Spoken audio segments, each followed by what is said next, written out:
지난 2002년 첫 손을 보인 4,000톤급 한국형 구축함. 충무공 이순신 함으로 명명된다. 이로써 구축함 시대가 열렸고 우리 해군의 재해력도 획기적으로 높아졌다. 역시 우리 바다를 지키는 잠수함. 잠수함은 이순신 참모들의 이름을 따서 청운함, 나대용함으로 명명된다.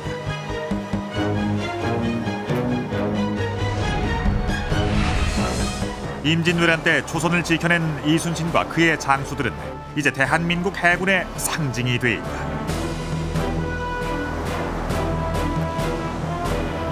최강수군 이순신 함대. 여기엔 이순신과 더불어 이순신의 사람들이 있었다.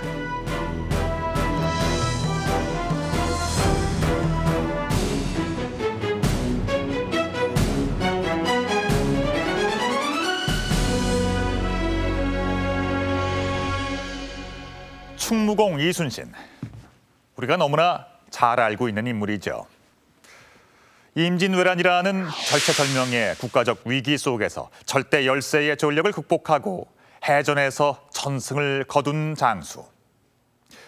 그리하여 마침내 나라와 백성과 역사를 구해낸 기적 같은 인물. 그러나 이순신의 빛나는 이런 업적들은 과연 그 혼자만의 힘으로 이루어낸 걸까요? 이순신에게는 사람들이 있었습니다. 우리가 이순신에게 열광하는 동안 미처 주목하지 못했던 이순신의 참모들이 있었습니다. 역사 추적.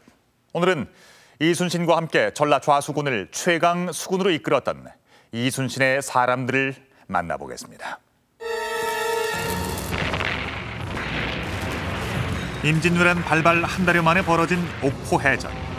이순신의 첫 출전이자 전승신화의 첫 신호탄이었다.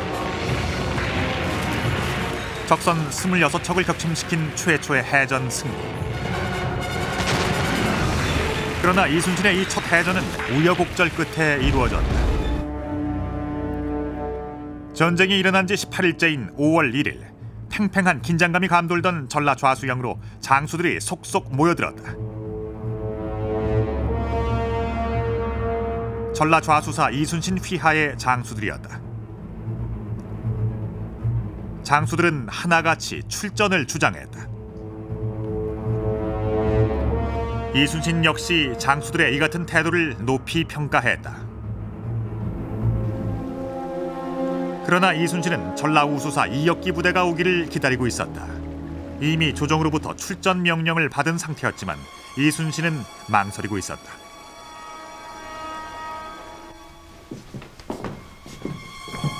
(5월 3일) 밤, 장수 중 한 사람이 이순신에게 단독 면담을 요청했다.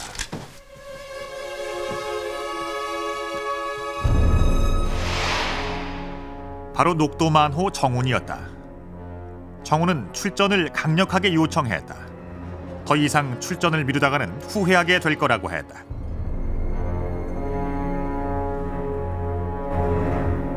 적극적으로 평가한다면은 전라 좌수사와의 담판이죠. 그렇게 얘기할 수 있을 겁니다. 그런데 5월 3일 녹도만호 정운이 전라 좌수사 이순신에게 단독 면담을 요청한 그 배경은 실은 4월 금음날, 그러니까 4월 30일자로 출전을 하도록 그렇게 계획이 되어 있었습니다. 그런데 전라 우수사 이역기 군이 합세해서 출동해 올 것으로 그렇게 기대를 하고 있었던 전라 좌수사 이순신의 경우에는 이제 그 3일을 넘긴 셈이죠. 중위장! 예. 정운과의 단독 면담 직후 이순신은 중위장 이순신을 불렀다. 중위장은 이순신과 동명이인이었다. 이순신은 그에게 출전 준비를 지시했다.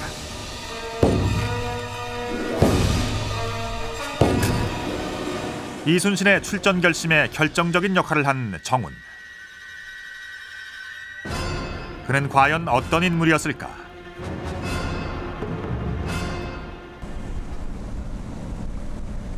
임진왜란 당시 정우는 녹도진의 만호였다.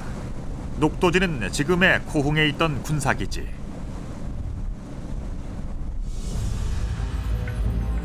당시 이순신의 전라 좌수영은 5관 5포로 이루어져 있었다. 행정구역인 5관과 군사기지인 5포. 녹도진은 그 5포 중에 하나였다.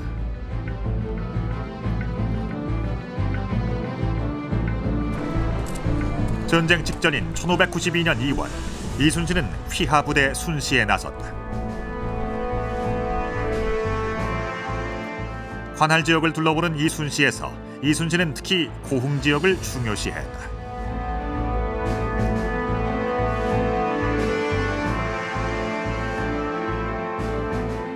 그 전라 좌수군의 전력, 전라 좌수군의 승패 여부는 고흥수군에 달려 있다. 그리고 이순신은 37세에 나와 있습니다만은 발포 만호의 전력을 갖고 있지 않습니까? 그러니까 고흥수군이 차지하는 그 위치가 전라 좌수군 속에서 어느 정도의 위치, 어떤 비중을 차지하고 있었는가 하는 것은 충분히 전라좌수사 이순신으로서는 잘 알고 있었죠. 특히 발포는 약 10여 년 전 이순신 자신이 만호로 근무했던 곳이었다. 만호는 종 사품 무관벼슬. 당시 이순신은 전라 좌수사 휘하에서 이곳 발포의 책임자로 있었던 것이다. 여기가 내당짜리입니다. 당시 만호의 지금도 당시 성벽의 일부가 남아있다. 순시에 나선 전라 좌수사 이순신의 군기 검열은 치밀하고 꼼꼼했다.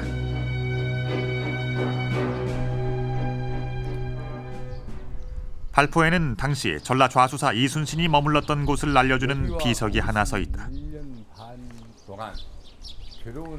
1956년에 세운 기념비. 비석의 비문은 노산 이은상이 지었다. 여기서 뜻을 기르고 힘을 닦아서 뒷날 여기서 이 수군을 양성을 하는데 큰 공이 있을 뿐 아니라 또 나중에 임진왜란 때 여기서 훈련을 시켰던 병사들, 수군들을 데리고 가서 그 휘하 장수들이 거의가 여기 출신들이더라고. 여수 본영을 출발한 이순신의 순시는 9일에 걸쳐 진행됐다.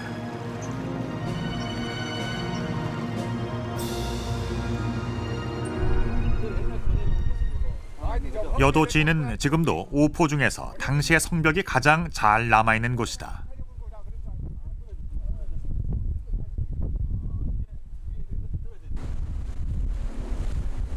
사도지는 만호보다 한 계급 높은 첨사가 지켰던 곳이었다. 만호가 지켰던 다른 군사기지보다 규모도 크고 전략적으로도 더욱 중요한 곳이었다.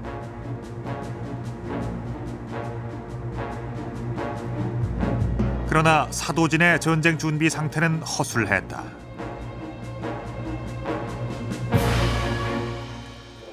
이순신은 관련자들을 모두 처벌했다.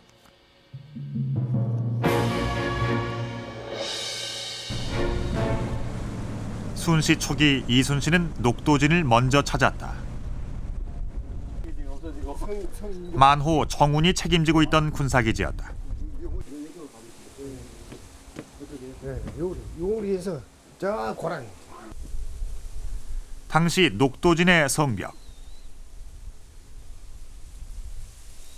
지금은 주택 담장의 일부로 남아있다. 녹도진의 전쟁 준비 상태는 완벽했다. 이순신은 정운을 극찬했다. 정운의 애쓴 흔적이 역력하다고 했다.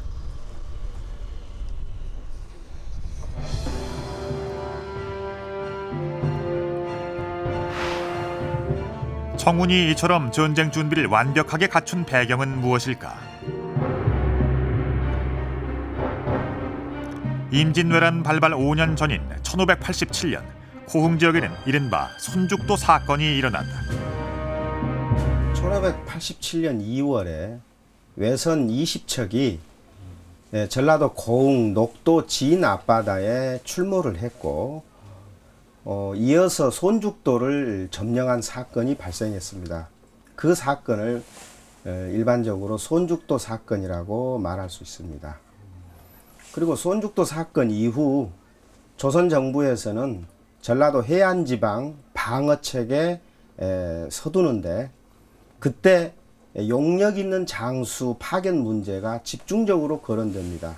그 과정에서 이순신이 전라 좌수사, 정운이 녹도진 만호로 임명이 됩니다. 손죽도 사건의 후속 조치로 정운은 녹도 만호에 부임했고 외구의 침입에 대비 완벽한 태세를 갖추었던 것이다.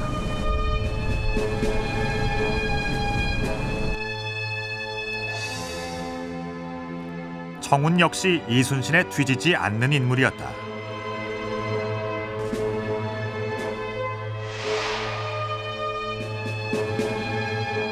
그는 의협심 넘치는 선비이자 강계한 기계를 지닌 무장이었던 것이다. 두 사람은 이제 선후배간이긴 하지만 이순신은 전라 좌수사로, 정운은 녹도만으로 해서 전라 좌수군 지부의 핵심 이제 장수들로 서로 이제 그 성품이 또 비슷한 이 두 장수가 만나서 임난 초기 해전을 치렀다라고 해도 이제 과언이 아닐 겁니다. 순시 도중 이순신은 정운과 함께 술을 마시고 대포 시연도 함께 보았다. 둘의 관계를 짐작해 해주는 대목이다.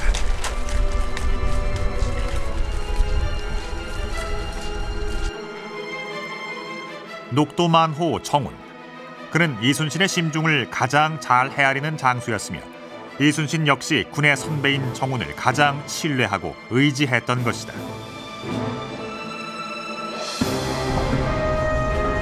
이순신의 첫 출전은 바로 이런 정운의 진언에 의해 결행됐던 것이다.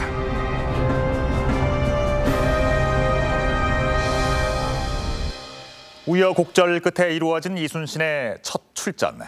그 첫 출전에 결정적인 역할을 한 사람이 바로 녹도만호 정운이었습니다. 지금 보시는 이것이 녹도만호 정운의 영정인데요. 꾹 담은 입술에 날카로운 눈매, 전형적인 무장의 모습입니다. 이 정운 장군은 이순신보다 2살 연상으로 묵과 급제로 따지면 군 경력에서 6년 정도 선배가 됩니다. 자신보다 비록 계급과 직책은 낮았지만 이순신은 이런 정운을 전적으로 신뢰했고요. 그의 주장에 따라서 첫 출전을 감행했던 겁니다. 이순신의 군 선배이자 최측근이었던 녹도만호 정운. 그는 전장에서도 역시 빛나는 전공들을 세우는데요. 녹도만호 정운의 활약상입니다. 정운의 강력한 주장에 의해 이순신 함대는 출전을 감행했다. 그리고 사흘 뒤 첫 전투 옥포 해전을 치렀다.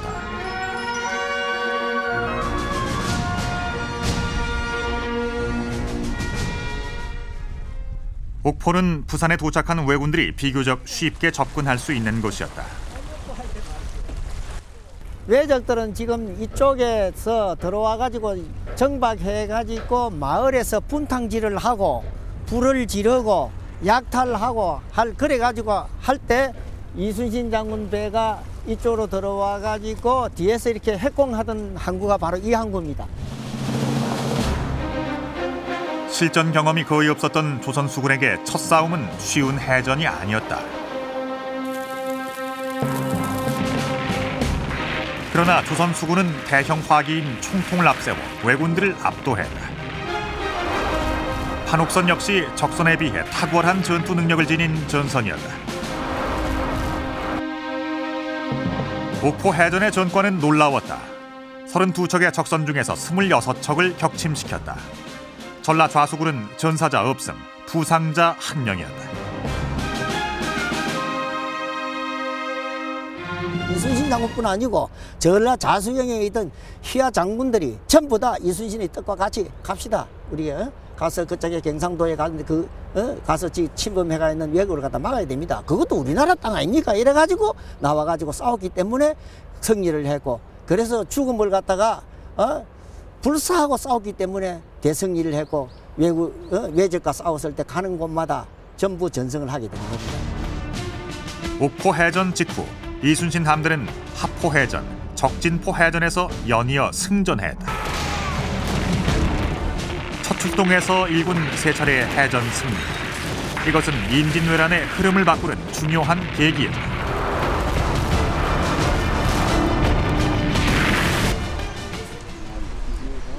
옥포 해전에서의 정운의 활약은 특별했다. 조선 후기 조선 수군들의 훈련 상황을 담은 3도 수군 조련도, 충청도, 전라도, 경상도 3도 수군의 배치를 한눈에 볼 수 있다. 여기 나오는 깃발은 전라도 군이냐, 경상도 군이냐, 충청도 군이냐, 또 이를테면은 전라도의 자수영이냐, 우순영이냐, 그러한 군대 표시도 함께 있습니다. 옥포 해전 당시 녹도만호 정우는 후부장, 즉 함대의 맨 뒤에 배치돼 있었다.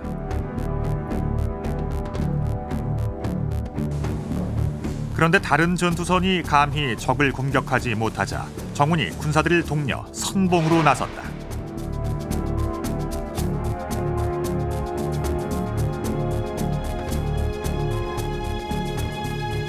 후부장이 배치했지만은 뭐 장계 내용에 여기저기 쓰고 있지만 정운의 경우는 자기 자신이 앞에 나서서 돌진하고 또 그만큼 큰 전가를 거두었고 그랬던 건 사실이죠.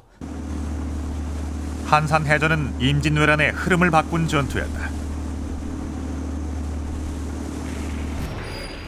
그 유명한 하객진으로 대승을 거둔 전투. 조선 수군은 한산해전에서 적선 59척을 격침시켰다. 왜군의 수륙 병진 전략을 완전히 분쇄한 전투였다.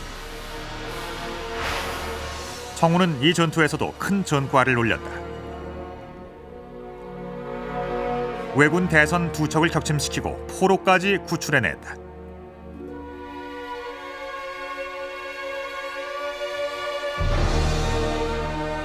정우는 조선 수군의 핵심 장수가 됐다. 1592년 9월 조선은 이 전쟁을 끝내고 싶었다.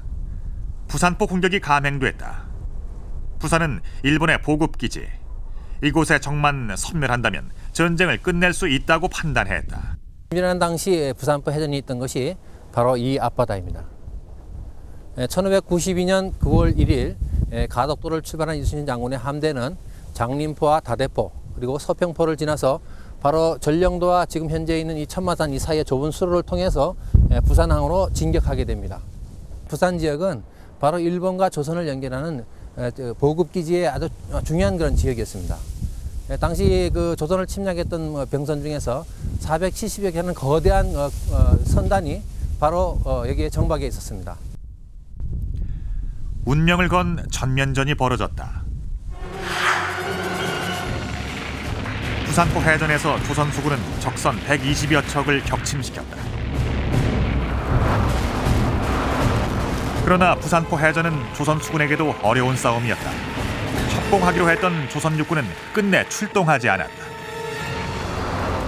왜군은 육지에 포를 설치하고 포격을 가해왔다. 은봉전서의 부산기사, 정운의 죽음을 첫 문장에 적고 있다.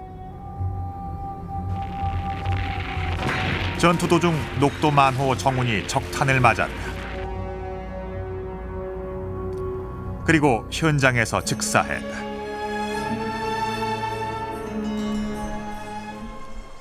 고흥군 녹동항의 쌍충사. 이곳은 순죽도 사건 때 21세의 나이로 전사한 이대원을 모신 사당이었다. 이순신은 이 사당에 정운도 함께 모실 것을 조정에 건의했다. 늠름하고 맑은 기상을 가졌던 녹도만호 정운. 그의 진면목을 후세에 알리지 못한다면 매우 애통할 것이라며 배향을 건의했다. 정운의 전사를 두고 이순신은 국가가 오른팔을 잃었다며 애석해했다.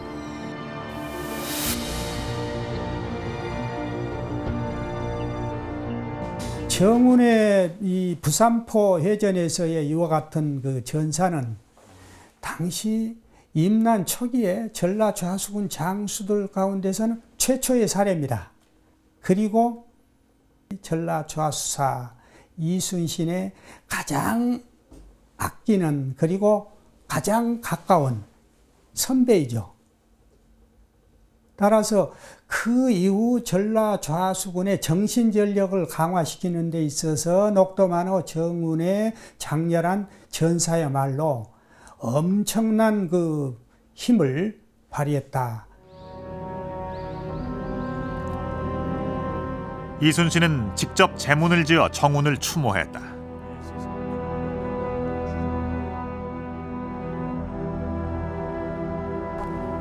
믿고 의지했던 것은 오직 그대였는데 앞으로 어이하리. 진중의 여러 장수들 원통의 학이 그지없다오. 슬픔 머금고 극진한 정성 담아 한 잔술 바치니 아 슬프도다.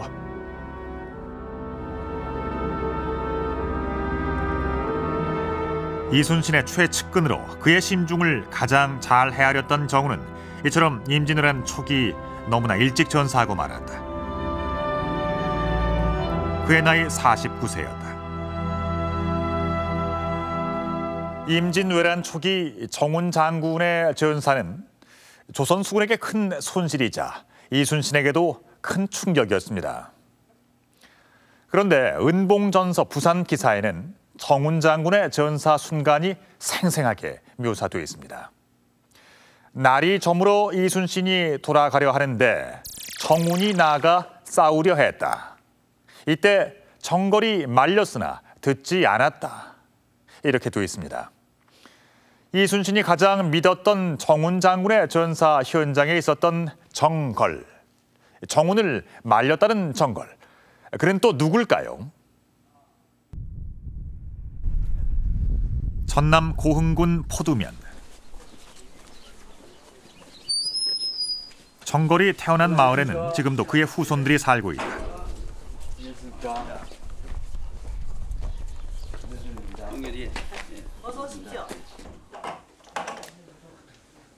종가에는 대대로 간직하고 있는 가보가 전해져 온다.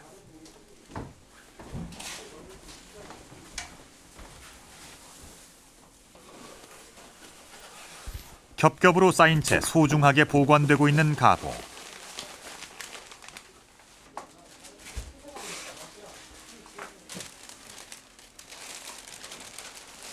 그것은 바로 교지였다.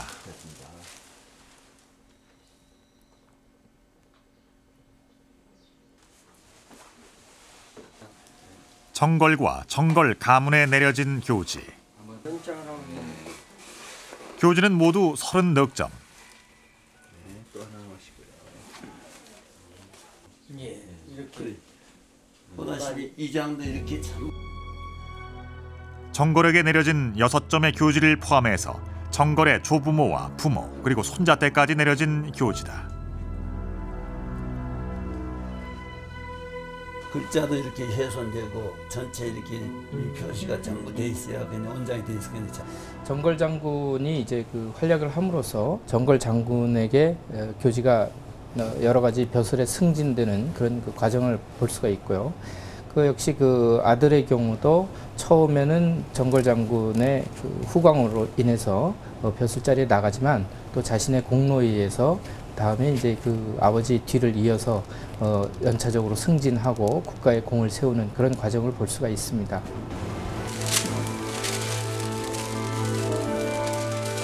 임진왜란이 한창이었던 1593년에 받은 가선대부 교지. 놀라운 것은 이때 정걸의 나이가 이미 79세였다는 것이다.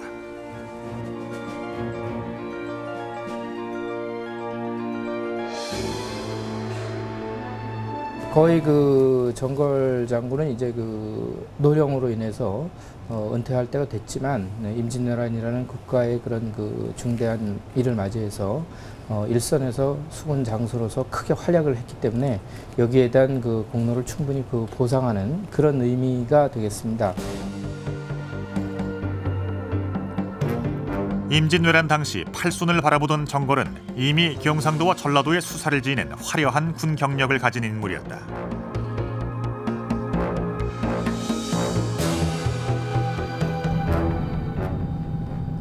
(1593년) 초의 행주대첩. 정걸은 이때에도 결정적인 역할을 한다. (10배나) 많은 왜군을 맞아 행주산성의 조선군은 적의 공격을 하루에 7차례나 막아냈다. 그러나 전투 막바지 화살이 떨어졌다. 이때 충청 수사이던 정걸이 배 두 척에 화살을 가득 싣고 한강을 건너왔다. 행주대첩에 빛나는 승리를 가능케 했던 것이다.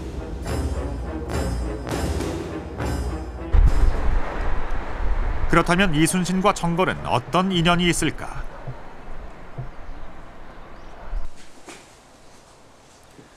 전라 좌수사로 부임하던 당시 이순신은 47세였다. 당시 정걸은 이순신보다 31살이나 많은 78세. 난중일기에는 정걸이 조방장으로 처음 등장한다. 조방장은 장수의 자문 역할이었다. 정걸의 경우는 전라좌수사 이순신이 이런 분을 좀 조방장으로 보내달라라고 요청했을 가능성이 매우 크죠. 따라서 이제 조방장의 경우는 자기 휘하에 군사는 없는 셈이죠. 네. 이제 단독으로 주장인 이 현지 사령관을 돕고 자문하고 그런 역할을 했다고 봐집니다. 이순신은 군 경험이 풍부했던 정걸이 필요했고 정걸 역시 팔순을 바라보는 나이인데도 이에 응했던 것이다.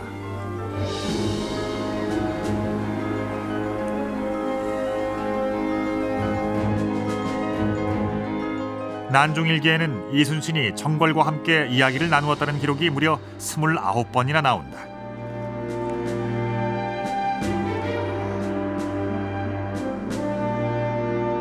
임진왜란 전에 정걸의 경우에는 이미 병수사를 다 지냈습니다. 그리고 또 전라좌수사를 지냈고요. 임진왜란 전에. 뿐만 아니라 공 출신이고, 그러면은 해역의 사정이랄지 해전의 기술이랄지 이런 부분에 대해서도 그 원로 무장인 정걸로부터 배울 것이 대단히 많았을 겁니다. 정걸 역시 직접 전투에 참여했다. 한산해전에서는 왜군의 총탄에 부상을 입기도 했다.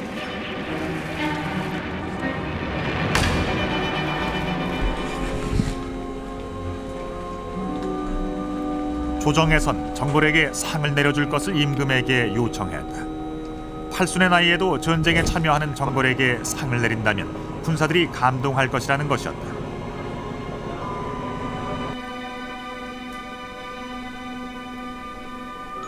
정걸은 실전 경험뿐 아니라 전함과 무기 운용에도 탁월한 식견을 갖고 있었다.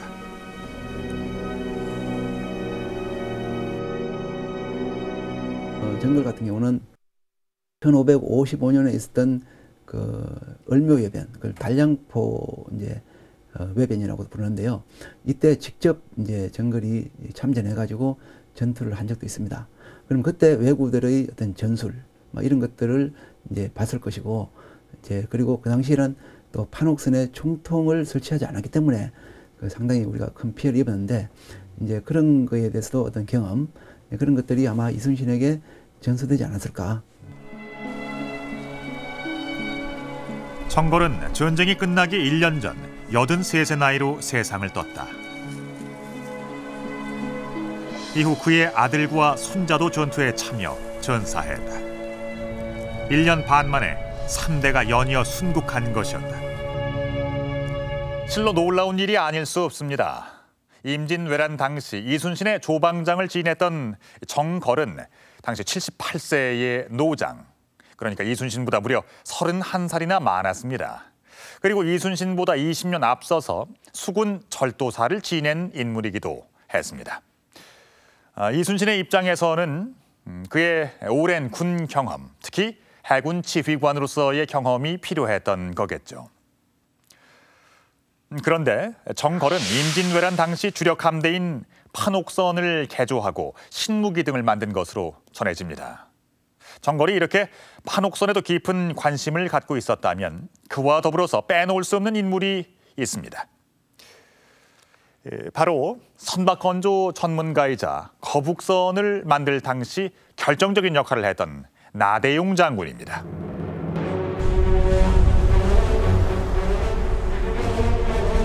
임진왜란 당시 거북선은 가공할 위력을 발휘했다. 전쟁이 나기 하루 전날 이순신은 거북선 총통 시험 발사를 마쳤다. 거북선은 탁월한 돌격선이었다. 총통과 당파 전술로 왜군에게 큰 타격을 입혔다. 네, 그렇습니다. 바로 이 거북선을 만드는 데 결정적인 공헌을 한 인물이 나대용이었다. 그동안보다 중수를 좀 하긴 했었나마는 충무공이 정읍 현감으로 계시다가 1591년에 전라자수사로 부임했다는 소식을 듣고 여기서 거북선 연구를 하시다가 어느 정도 완성이 돼가지고 자기 종제 치용하고 같이 여수 자수영으로 내려갑니다. 그래서 거기서 충무공을 만나게 되죠. 고향 나주에서 전선을 연구하던 나대용은 스스로 이순신을 찾아갔다.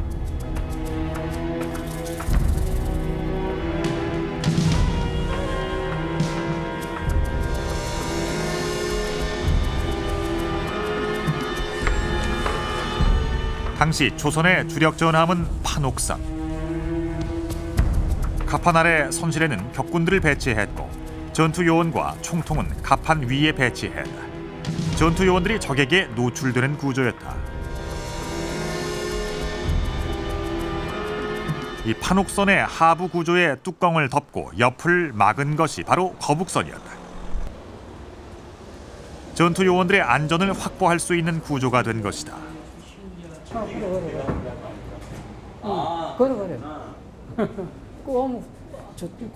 상당 그 당시 그 거북선은 나대용 장군이 그 판옥선을 개조를 해서 만들었다고 전해 내려오고 있는데 거북선 내에서도 이러한 그 총통을 발사할 수 있는 그런 아주 위대한 그 위력을 가진 무기라고 볼 수가 있죠. 적진 한가운데로 돌격해 들어가 근접 포격을 하는 거북선은 엄청난 위력을 발휘했다. 왜군의 등선 육박 전술을 막기 위한 장치도 있었다. 등 위에 쇠못을 꽂아 왜군들이 기어오르지 못하게 한 것이다. 이순신은 이러한 거북선의 구조를 임금에게 자세히 보고했다. 정면엔 용머리를 설치하여 풀을 쏘았으며 등에는 쇠못을 꽂았다. 밖에서는 안을 볼 수 없기 때문에 승선 요원들의 안전도 확보했다.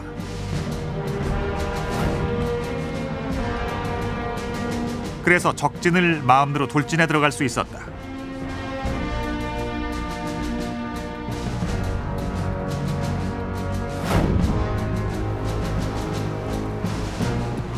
사 차 출전인 사천 해전에서 첫 선을 보였던 거북선은 이후 수많은 해전에서 혁혁한 전과를 올렸다.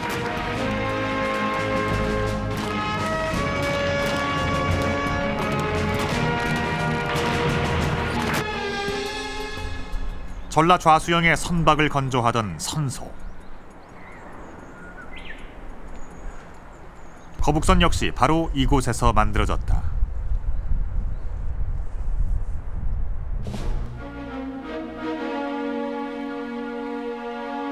이순신은 선박 전문가 나대용을 군관으로 임명했다. 임진이란 당시에 이제 군관은 자발적인 그 종군이 대단히 많았고요.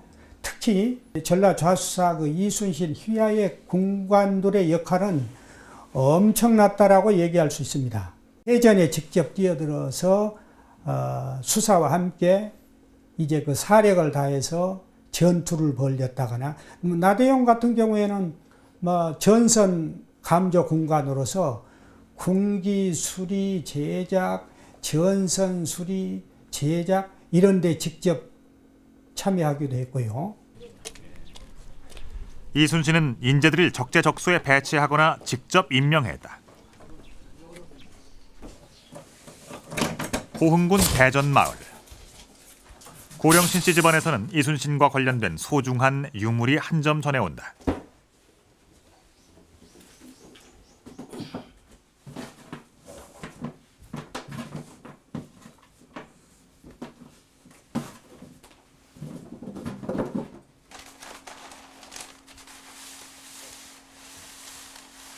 이것은 이순신 친필 첩자. 이순신이 직접 쓴 임명장인 것이다. 신자, 군자, 한자, 의병장 첩지입니다. 이것은 바로 의병을 모집해가지고 7읍의 의병들을 모여서 장수로 있으면서 그 공로가 지대하다고 이순신 장군께서 친필입니다. 신군안을 고흥의 의병장으로 임명하며 명령을 어기는 자는 직접 벌을 주어도 좋다는 임명장이다. 1심이라는 이순신의 수결까지 쓰여 있다. 일선의 그 수령이라든가 지휘관이 직접 그 민간인에게 내리는 여러 가지 명령을 이루는 것이 이제 첩자입니다. 그 중에 그 임진왜란 중에 첩자가 몇 개 있는데 신군안 첩자는 해상 의병의 존재를 알 수 있는 그런 의미에서 매우 중요한 그 첩자라고 할 수가 있습니다. 더불어서 그 이순신 장군이 직접 그 친필로 이 문서를 작성을 하고 그다음에 이제 말미에 자신의 수결을 놓았다는 것은 이순신 장군의 그런 그 친필을 볼 수 있는 그런 의미에서도 또 한 가지로 중요한 것이라고 할 수가 있겠죠. 나대용의 능력을 알아본 이순신은 그를 선박 건조 책임자로 임명했다. 나대용 역시 자신을 알아주고 신뢰하는 이순신을 만나 거북선이라는 당시 세계 최고의 전투선을 만들 수 있었던 것이다.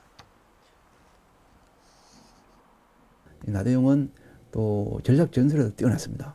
지략이 뛰어나가지고 이순신의 그런 여러 가지 그 전술을 보좌라는 그런 핵심 참모 역할도 수행을 합니다. 직접 그리고 전투에 같이 참여해가지고 그런 특히 이제 그 저희 2차 출전 사천해전 때 이제 부상을 입어가면서 아주 전투에 선봉에 서서 이렇게 활약하는 그런 모습 보입니다.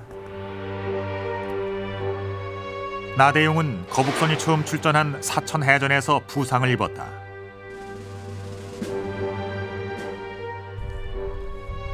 그 부상이 악화되어 전쟁이 끝난 다음 교동수사에 임명됐으나 부임하지 못하고 세상을 떠났다. 나대용을 기리는 비석. 거북선 형상의 돌이 떠받치고 있다. 순천부사 권준, 광양 현감 어영담, 나간 군수 신호, 보성 군수 김득광, 그리고 흥양 현감 배흥립과 동명의 이순신, 김완, 정운 등등. 이순신의 전라 좌수군에는 이처럼 숱한 전공을 세운 참모와 장수들이 질비했습니다. 뿐만 아니라 나대용과 정걸 등 많은 사람들이 이순신 곁에 있었죠. 그 덕분에 이순신의 수군은 최강 수군이 될 수가 있었던 겁니다. 그리고 이들 중에서 임진왜란의 처음부터 마지막 순간까지 이순신 장군과 함께한 참모가 있었습니다. 군관 출신으로 나중에 전라 좌수사가 되는 송희립 장군입니다. 전남 고흥의 제동서원. 여산 송씨들의 문중 서원이다.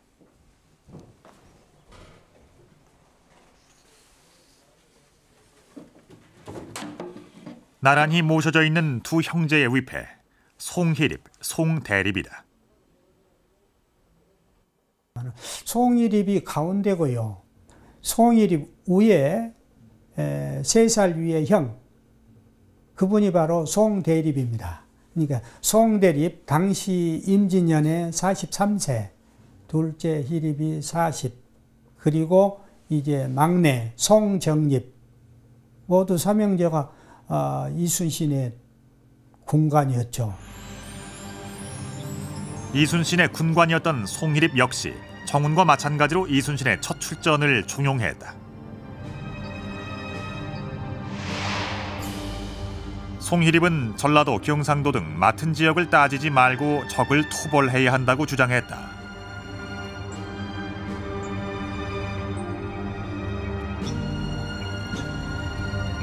전쟁이 나자 형제들과 함께 의병들을 이끌고 이순신 휘하로 들어갔던 송희립.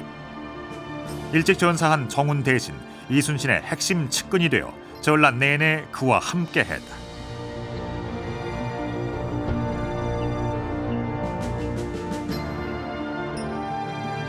이순신 사람을 얘기한다면 좌정운, 우희립, 송희립을 제1참모로 여기는 것은 이순신의 옆에는 항상 그림자처럼 송희립이 따라다녔습니다.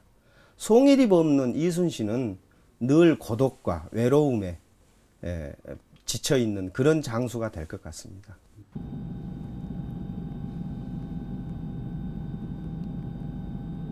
경남 남해의 관음포, 이순신이 최후를 맞이한 곳이다.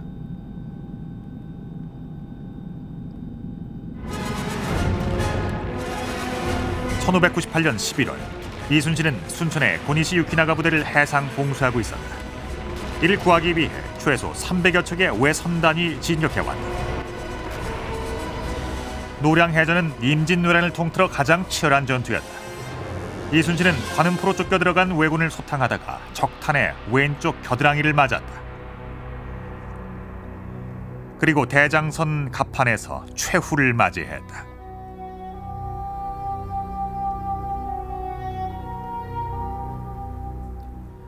관음포 언덕에는 작은 사당이 하나 서 있다. 이순신의 시신이 처음 무트로 올라왔던 곳에 세워진 이락사.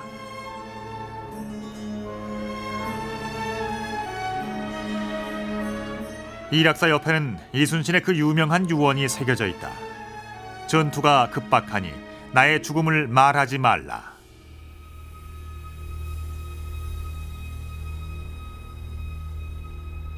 이순신 최후의 현장에 이순신의 아들 조카와 함께 바로 송희립이 있었다. 이순신이 쓰러지자 송희립은 그의 죽음을 감췄다.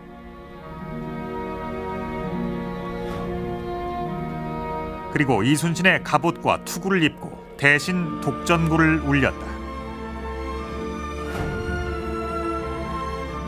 이순신의 전사는 싸움이 끝난 뒤에야 알려졌다. 네, 바로 이 바다가 관음포 노량해전 해역입니다. 이순신 그 장군께서 바로 이곳에서 순국을 하게 되자 군관 송희립이 이순신을 대신을 해서 북을 치면서 외식을 무찌르는 독전했던 곳이 바로 이 관음포 해역입니다. 이순신의 전사와 함께 노량해전도 끝이 나고 임진왜란도 조선의 승리로 끝이 났다. 바로 그 역사의 현장에 송희립이 있었던 것이다. 이순신의 최후까지 함께했던 최측근 송희립. 전란이 끝난 다음 그는 전라 좌수사가 됐다. 처음 만났을 때 이순신이 맡고 있었던 바로 그 직책이었다.